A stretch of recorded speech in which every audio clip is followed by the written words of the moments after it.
Magluto ako ng manok na ginataan.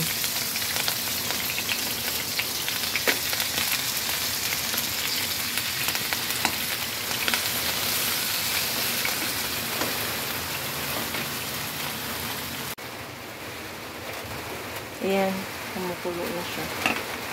Lagyan ko ng gata.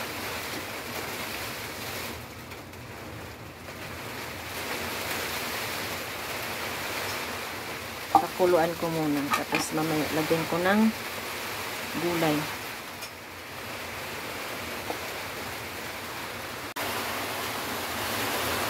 Lagyan ko ng gulay.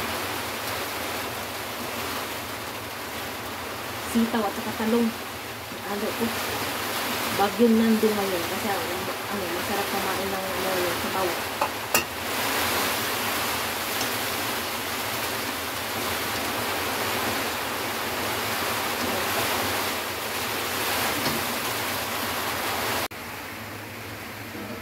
Tararang!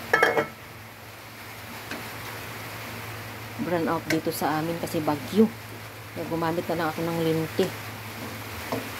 Walang ilaw kami ngayon dito. Ayan, sarap!